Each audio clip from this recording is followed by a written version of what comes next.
அடுத்து நாம் 80வது அதிகாரம், நட்பு ஆராய்தல். இப்ப நட்பு ஆராய்தல் என்றால் பின்னும் தெரியாமல் நட்படுத்தவும் நட்பு வேண்டும். இப்ப நட்பை முதல்ல வச்சுட்டு நட்பு ஆராய்தல்ங்கிறார்.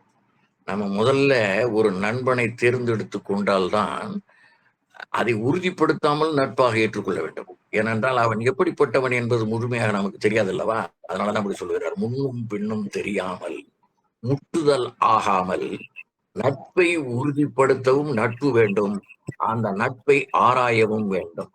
ஆய்தல் என்பது முதல் நிலை, ஆராய்தல் என்பது நுணுகி ஆய்தல் என்பது பொருள். கீரை 1000 சொல்றான், அது நல்லதா தானே 1000? எல்லாத்தையும் பூச்சி கீரை எல்லாம் தூக்கி போடுமா? கொசு அடித்தது, பூச்சி வந்தது, வீணா போனது, பழுத்து போனது, அதுக்கு ஆய்தல் என்று பெயர் கொடுத்திருக்கிறாங்க. அந்த கீரையை ஆய்தல். காய்களிலேயும் முற்றல் களைந்து நல்ல இளம் காய்களாக எடுத்து போடுவார்கள். சிலவற்றிற்கு முற்றல் தேவைப்படும், சிலவற்றிற்கு பிஞ்சுதான் பயன்படும். அதற்கு ஏற்ப அதை ஆய்வு செய்ய வேண்டும். அது இந்த கீரையை ஆய்வதிலே கூட ஆய்தல் இது முதல் நிலை. ஆராய்தல் என்பது இந்த 133 தலைப்புகள்ல ஆராய்தல் என்பது இந்த ஒரு தலைப்பு தான், 80வது தலைப்பு. ஒவ்வொரு அதிகாரத்திற்கும் ஒவ்வொரு சிறப்பு உண்டு. அந்த அடிப்படையிலே ஆராய்தல் என்கிற தலைப்பு இந்த ஒரு அதிகாரத்திற்கு மட்டுமே உண்டு. இப்ப ஆய்வுக்கூடம் என்று இந்த சயின்ஸ் லேபரேட்டரி வச்சிருக்காங்க பார்த்தீங்களா, ஆய்வுக்கூடம், அறிவியல் ஆய்வுக்கூடம், அது ஆய்வுக்கூடம் என்று சொல்லுகிறோம்.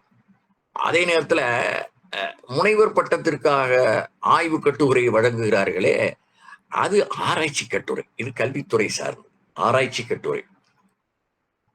அது தெளிவான ஆய்வு செய்தல். அதுதான் ஆய்தல் என்பது முதல் நிலை, ஆராய்ச்சி என்பது அதனுடைய வளர்ச்சி நிலை. வளர்ச்சி நிலை. ஆய்வு கூடம் என்று சொல்லுகிறோம், அது அறிவியல் ஆய்வு. காவல்துறையிலே உள்ளவரை ஆய்வாளர் என்று சொல்லுகிறோம், அதற்கு அடுத்து உள்ளவரை துணை ஆய்வாளர் என்று சொல்லுகிறோம். இப்படியெல்லாம் ஆய்வு என்பது ஆராய்வு என்று வருகிற போது ஆர் என்பது அருமை என்கிற பொருளிலே வருகிறது.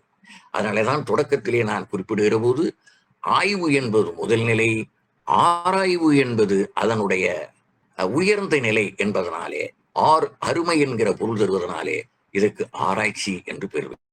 ஆராய்தல், ஆய்தல் வேறு, ஆய்தல் முதல் நிலை, ஆராய்தல் அதற்கு மேல் வளர்ந்த நிலை என்பதனாலே நட்பு ஆராய்தல். அடிக்கடி அவனை வாட்ச் பண்ணும். ஒரு நண்பனை அதுதான் அருமை, அதுதான் ஆராய்தல், நட்பு ஆராய்தல். ஆழம் தெரியாமல் காலை விட்டாலும் ஆழ தெரியாமல் வாய விடாதேன்னு ஒரு பழமொழி சொல்லுவாங்க. ஆழம் தெரியாமல் காலை விட்டா கூட தப்பிச்சு வரதுக்கூடிய வாய்ப்பு உண்டு. ஆழ தெரியாம வாய விட்டுட்டேன்னா அதை பிடிச்சுக்கிட்டு எல்லா பக்கமும் கொண்டு போய் அதை பரப்பிடுவான். அதனால சரியாக வைத்துக் கொள்ள வேண்டும் என்பது உயரிய நட்புமாகும் என்பதை நட்பு ஆராய்ச்சி என்பது, நட்பு ஆராய்தல் என்பது இப்படியெல்லாம் செய்தால் அது உயரிய தற்காப்புமாகும், நற்காப்புமாகும் என்பதை நாம் நன்றாக தெரிந்து கொள்ள வேண்டும். இதனுடைய முதல் குறள் பார்ப்போம். நாடாது நட்டலில் கேடில்லை, நட்டவின் வீடு இல்லை நட்பாள்பவருக்கு. இதன் பொருள், ஆராய்ந்து நட்பு செய்வது போல் கேடாவது இல்லை, ஏனெனில் நட்பு கொண்டபின் அந்நட்பை விடுதல் எளிதில்லை. ஆராயாமல் ஒருவனை இவன் மிக நெருங்கிய நண்பன் என்று அவனை அரவணைத்துக் கொண்டு விட்டால் அவன் பசி போல் பிடித்துக் கொள்வான், நம்மை பிழிந்து எடுத்து விடுவான். எவ்வளவோ பார்க்கலாம், அனுபவத்திலே தான் இதை பார்க்க முடியும், அனுபவத்திலே தான் இதை பார்க்க முடியும். அந்த அடிப்படையில் ஆராயாமல் நட்பு செய்து விட்டால் அவர் வயத்தராக தம்மை ஆக்கி விடுவார். அவனால ஆக்கிடுவான் நம்மளை. நம்ம கொஞ்சம் விடுபடலாம்னு நினைச்சா கூட, சும்மா வாயா போலாவா, இதெல்லாம் கொஞ்ச நேரம் தான் போயிடுவான். சீட்டாட கூட்டி போவான், தண்ணி குடிக்க கூட்டி போவான், அப்புறம் மற்ற இன்ப காரியங்களுக்கெல்லாம் அழைச்சிட்டு போவான். அதனால மிக எச்சரிக்கை. அது எளிதன்று ஒருவனை சாதாரணமாக நட்பு கொண்டு விட்டால் அதுக்கு ஒரு சமஸ்கிருதத்துல ஒரு பழமொழி சொல்லுவாங்க, இந்த பிராண சங்கடம்னு வரும். அதை நான் நினைச்சு சொல்றேன். அவ்வளவு எளிதன்று அது சார்ந்ததன் வண்ணமாதல் என்பது மன இயல்பு. இரண்டற்ற ஒருமை என்று சொல்லுவோம். அப்படி அப்படி அதான் ஆங்கிலம் சொல்லுவாங்க டியர் மோஸ்ட் ஃப்ரெண்ட். அதை இரண்டற்ற ஒருமை என்றும் சைவ சித்தாந்தத்திலே சார்ந்ததன் வண்ணம் என்று சொல்வாரு. அவங்க கூடவே சேர்ந்துடுறது. அது மாதிரி செய்துவிடக்கூடாது என்பதனாலே தான் இந்த நட்பை அவ்வளவு வலியுறுத்துகிறார். புராணத்திலிருந்து ஒரு எடுத்துக்காட்டு. துரோணாச்சாரியார் துரியோதனனை நட்பு கொண்டார் என்றால் அவருக்குள்ள வறுமை. இரண்டாவது, அவனை அவமானப்படுத்திய துருபதனை எப்படியாவது வெல்ல வேண்டும், அவனுக்கு நான் வாழ்ந்து காட்ட வேண்டும் என்கிற ஒரு குறிக்கோள் இருந்தது துரோணருக்கு. ஆனால் துரோணருடைய மகன் அர்ஜுனனுக்கு இணையான வீரன் அசுவத்தாமன். அந்த அசுவத்தாமன் துரியோதனனை நட்பு கொண்டது மிகப்பெரிய பிழை. அசுவத்தாமன் பாண்டவர்களுடைய 5 குழந்தைகளையும் கொன்று விட்டான். பாண்டவர்கள் படுத்திருப்பார்கள் என்று நினைத்து அந்த பாலகர்களை கொன்ற அந்த பாவம் தீராமல் அவன் வாழும் காலம் முழுதும் குற்ற நோயினால் அவதிப்பட்டான் என்கிற செய்தி அந்த பகுதியிலே வருகிறது. ஆகையினால இந்த அசுவத்தாமன் அவங்க அப்பா பண்ணார்னா அவனுக்கு வில்வித்தை கற்றுக் கொடுத்தார், அவன் சோறு போட்டான். அதுக்காக தன்னுடைய வாழ்வியலை ஓட்டுவதற்காக அவர் நட்பு கொண்டார். அதோடு நிறுத்திக்கிட்டார். அந்த பாவத்துக்காக ஒரு 5 நாள், 11வது நாளில் இருந்து 15ஆம் நாள் வரைக்கும் அவர் போர் புரிந்து தன்னுடைய உயிரை விட்டார். இவனுக்கு என்ன கேடு வந்தது? 17வது நாள் கர்ணன் இறந்ததற்கு, கர்ணன் 16, இவன் 17. 17வது நாள் போரிலே இவன் ஈடுபட்டு தோற்றான். ஆனால் அந்த பழி தீர்ப்பதற்காக பாண்டவர்களை அநியாயமாக கொள்ள வேண்டும் என்று கருதி, மறைந்திருந்து கொள்ள வேண்டும் என்று கருதி, அவர்கள் தான் படுத்திருக்கிறார்கள் என்று கருதி அந்த அந்த அந்த சாலைக்குள் புகுந்து அந்த குழந்தைகளை எல்லாம் கொன்றுவிட்ட பாவம் நீங்க இப்படி ஆனது என்பதுதான் நாடாது நட்டலில் கேடில்லை நட்டபின் வீடில்லை நட்பாள்பவருக்கு முதல்ல போடுங்க. நாடாது நட்டலில் கேடில்லை நட்டபின் வீடில்லை. நன்றி, வணக்கம். அடுத்து இன்று 2வது குறள். 5 கொள்ளாதான் கேண்மை கடைமுறை தாம் சாம் துயரம் தரும். சாகும் என்பது சாம் என்று வந்தது. தொகுத்தல் விகாரம் என்பார் திருவள்ளுவர். இன்று இலக்கண ஆசிரியர்கள் கூறுவதை இங்கே சாகும் என்பதை சாம் என்று சொல்லும். 5 கொள்ளாதான் கேண்மை, 5 என்று சொல்லக்கூடாது. 5 கொள்ளாதான் கேண்மை கடைமுறை தான் சாம் துயரம் தரும். பலகால் பல வகையும் ஆராய்ந்து கொள்ளாதவன் நட்பு இறுதியில் தன் உயிரிழக்கும் கேட்டை தந்துவிடும் என்பது அதனுடைய நேர்பொருள். இதனுடைய நுண்பொருள் ஆய்ந்து அடுக்கியது பல வகையானும் பலகாலும் நன்றாக ஆராய்ந்து நலம் தெளிந்த பின்பே நட்பு கொள்ள வேண்டும் என்று சொல்கிறார். இத குறிப்பறிதல்ல இதெல்லாம் முன்னாடி காட்டிட்டார். இந்த செய்திகளை குறிப்பறிதல் மூலமாக அவனுடைய கண்களில் இருந்தே தெரிந்து கொள்ள முடியும் என்பதை குறிப்பறிதல் 71வது அதிகாரம் குறிப்பறிதல் பொறுப்பல்ல. 1, 2, 4, 8, 9 என்கிற 5 குறள்களிலும் அவனுடைய கண்களில் இருந்தே அவன் என்ன நினைக்கிறான் என்பதை தெரிந்து கொள்ள முடியும். இது ஒரு சைக்கலாஜிக்கல் தியரி. இதை 110 காமத்துப்பாலிலும் சொல்லுகிறாள். அவளுடைய மனதிலே என்ன இருக்கிறது என்பதை தலைவனுடைய மனதிலே என்ன இருக்கிறது என்பதை தலைவியும் நன்றாக புரிந்து கொண்டு விடுவார்களே என்றால் அந்த காதலில் அவர்கள் வெற்றி பெற முடியும் என்பதை சொல்லுவது அங்கே 110.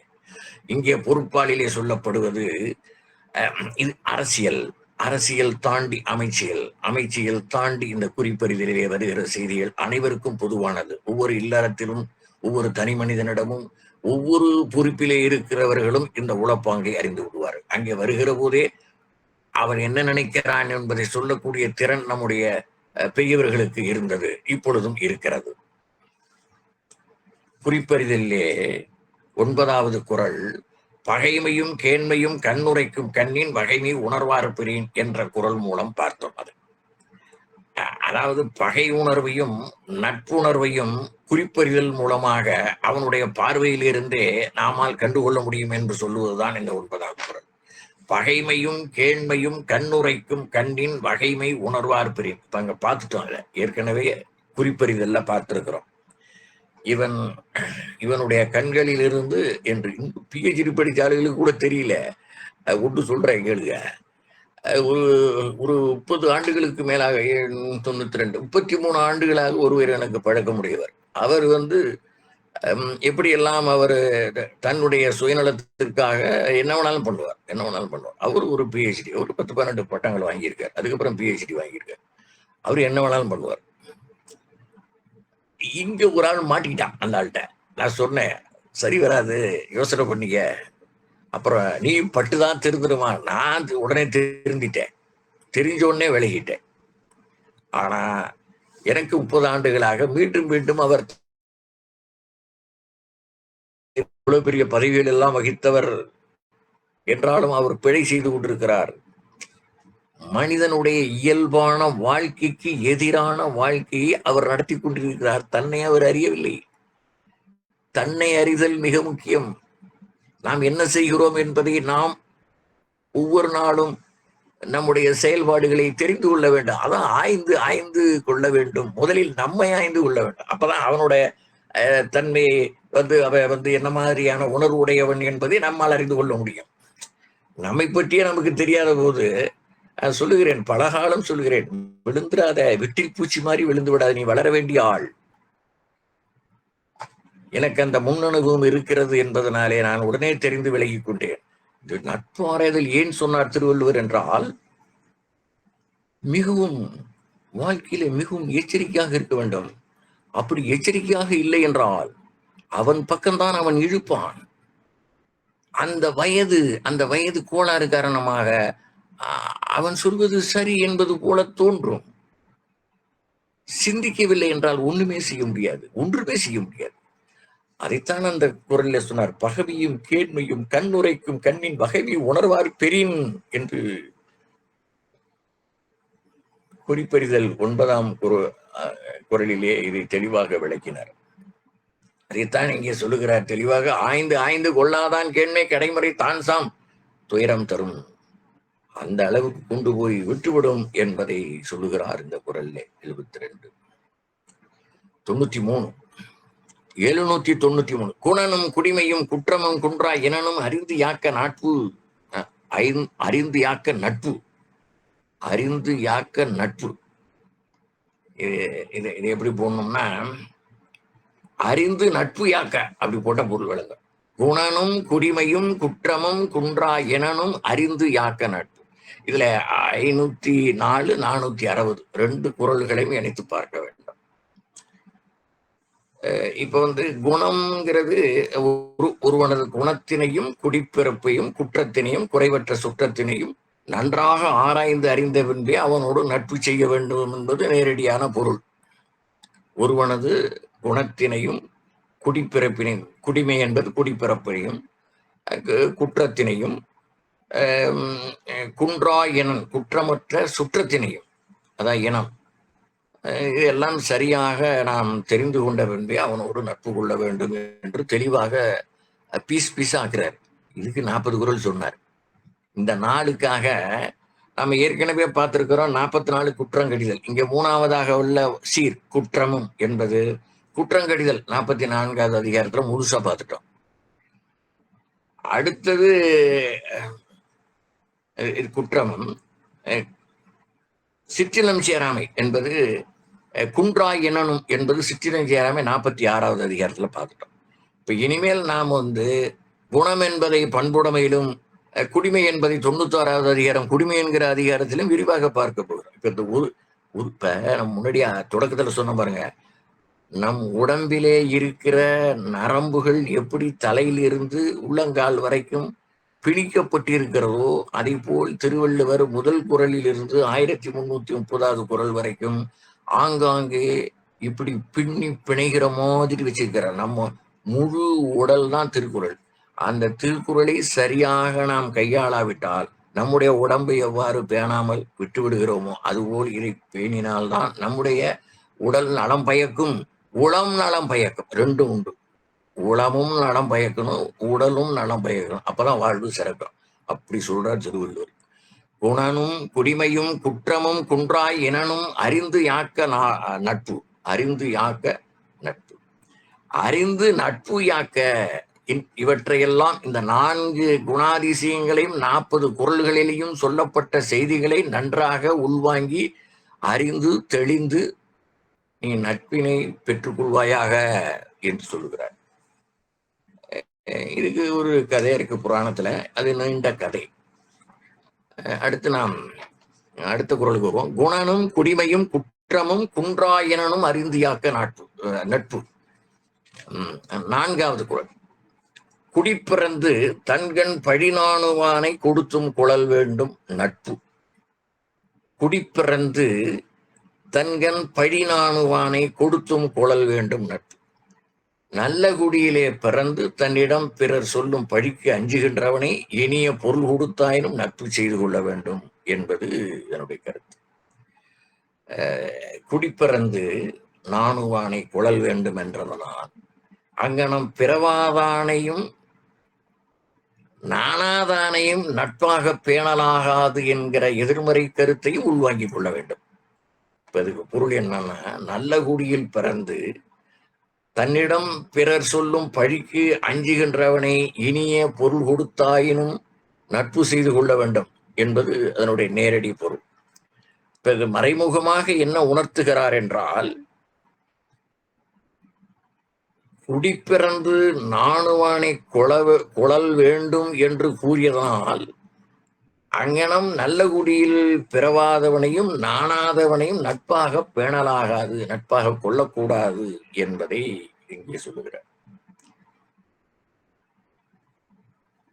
இன்னும் கொஞ்சம் நுட்பமா பார்க்கணும்னா, பல தலைமுறைகளாக பண்பட்டு வந்த குடியில் பிறந்தவன் அக்குடி பண்பாட்டை காப்பவனாகவும் தன் குற்றத்தால் அக்குடிக்கு நேரும் பழிக்கு அஞ்சுபவனாகவும் இருப்பான். ஆதலால் கொடுத்தும் குழல் வேண்டும் என்றார். ஏதாச்சும் கொடுத்தாச்சு அதுல அது கையூட்டு மாதிரி இல்லை. அவனுடைய நட்பை பெறுவதற்காக இப்ப நீங்க ஒரு பெரிய மனிதரை பார்க்க போகிறோம்னா ஏதேனும் ஒரு கையுறையாக ஏதேனும் கொண்டு போய் கொடுப்போம். அது எதுக்குன்னா ஒரு மரியாதைக்காக. குறைந்தபட்சம் 2 எலுமிச்சம்பழமாவது கொண்டு போய் கொடுக்கணும். இவர் எலுமிச்சம்பழம் தானே கொண்டு வர்றாருன்னு அவர் நினைக்க மாட்டார். கையுறையாக நம்ம பார்க்கிற போது ஒரு முகம் வளர்ச்சி. சும்மா வெறுமனை பொறுப்பு என்னங்க யாரு என்னன்னு கேட்டு அனுப்பிச்சுட்ருவான். இந்த 2 எலுமிச்சம்பழத்துல கை வச்ச உடனே நம்மளை பத்தி ஆராய்வாங்க. இதெல்லாம் ஒரு ஒரு உளவியல் பாங்கு. இந்த உளவியல் பாங்கினாலே இப்படியெல்லாம் ஒரு செயலை செய்ய வேண்டும் என்பதை சொல்லுகிறார். கடமைத்தன் ஒருத்தர் தான் மத்தியம தேயத்து மன்னனாக இருந்தான். இதெல்லாம் வடநாட்டில் இருக்கிற செய்தி. அவனுக்கு 4 புதல்வர்கள், 5 புதல்வர்கள், ஒரு பொண்ணு, 5 6 பேர் அவனுடைய குழந்தைகள். இது ஒரு 1800 ஆண்டுகளுக்கு முன்னால நடந்த கதை. புதல்வர்கள் 5 இந்த சீவகன் என்பவன் நல்ல வில் வேல் வாள் என்கிற பயிற்சிகள் எல்லாம் கொடுத்தான். அரச குடும்பத்தை சேர்ந்தவர்கள் என்பதனால அவன் மிகப்பெரிய வீராதி வீரன், தீராதி தீரன், சூராதி சூரன். அப்படிப்பட்ட அந்த சீவகன் என்பதை அறிந்து அவன் ஒரு இளைஞன் தான். ஆனால் அவன் ஏற்கனவே இந்த வித்தைகளை எல்லாம் தன்னுடைய குருவின் மூலமாக நன்றாக பயின்று சிறந்த நற்குடியில் பிறந்தவனாகவும் குணாதிசயங்கள் உடையவனாகவும் இருந்தபடியினாலே இந்த இடமித்தன் என்பவன் தன்னுடைய புதல்வர்களுக்கு இந்த பயிற்சிகளை கொடுக்க வேண்டும் என்று கொடுக்க செய்தான். அவனும் நன்றாக பயிற்சி கொடுத்தான். எல்லோரும் ஒவ்வொரு துறையிலே, ஒருத்தன் வாழ் வித்தையிலையும், ஒருத்தன் வெளியிலேயும், ஒருத்தன் வேலிலேயும் என்று ஒவ்வொரு துறையிலே சிறந்து விளங்குகிற மாதிரி ஆகிவிட்டார். இப்ப கொடுத்தும் குழல் வேண்டும்னார் இல்லையா? தன் குடிப்பிறந்து தன்கண் படிநாணுவானை கொடுத்தும் குழல் வேண்டும் என்று இவனுக்கு என்ன பரிசு கொடுக்கலான்னு நினைக்கிறான். என்ன அவனும் பெரிய ஆள் தான், சாதாரணமான ஆள். தாங்கிட்ட பொண்ணு இருக்கு, இவன்கிட்ட பொண்ணு தங்கம். பொருள் இருக்கு, மற்ற எல்லாம் நிறைய செல்வங்கள் அவனிடம் இருக்கு. என்ன கொடுத்தா அவனை நம்முடைய ஆளாக வைத்துக் கொள்ள வேண்டும் என்று கருதுகிறான். தன்னுடைய மகள் கனகமாலையிடம் கேட்கிறான். அவளும் சரி என்கிறாள். கனகமாலையை கொடுக்கிறான். கொடுத்தும் கொழல் வேண்டும் நட்பு. இங்கே நட்பு மட்டுமன்று உறவுமாகிவிட்டது என்பதுதான் கருத்து. 4ஆம் குறள். குடிப்பிறந்து தன்கண் பழி நாணுவானை கொடுத்தும் குழல் வேண்டும் நட்பு. 5. அழைச்சொல்லி அல்லது இடித்து வழக்கறிய வல்லார் நட்பு ஆய்ந்து குழல். அழைச்சொல்லி அல்லது இடித்து வழக்கறிய வல்லார் நட்பு ஆய்ந்து குழல். இப்ப அழைச்சொல்லினா மனம் அருந்துகிற மாதிரி தெரியும், என்ன இப்படி எல்லாம் சொல்றாரு என்ன, ஆனா அதுதான் உண்மை என்பதை அவன் அனுபவத்தில் வருகிற போதுதான் புரிந்து கொள்வான். இப்ப நோயாளி இருக்கிறார், ஐயோ இது கசக்குது வேணாம் பாரு, அவனுக்கு சொல்ற மாதிரி சொல்லணும், இல்லைன்னா ஒரு அறை கொடுத்து தாங்க அவனுக்கு பூச்சி விடணும். ஆங்கும் போது வாயில ஊற்றி விட்டுற வேண்டியதான் அந்த மருந்தை, இல்லைன்னா உடம்பு சரியாகாது. அதுதான் சிறந்த நட்பு, அதுதான் சிறந்த உறவு, அதுதான் சிறந்த நட்பு. அழைச்சொல்லி அல்லது இடித்து வழக்கறிய வல்லார் நட்பு ஆய்ந்து குழல்.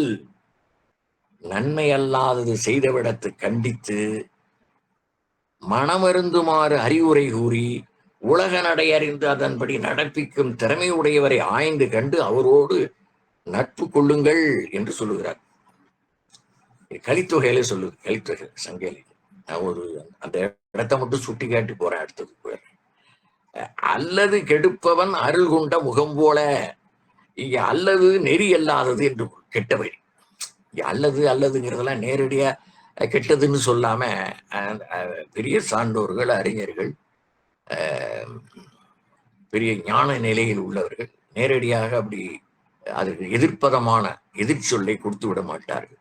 நல்லது அல்லாதது, நன்று அல்லது என்று சொல்லுகிறார் அல்லவா, நன்று அல்லது கெட்டது.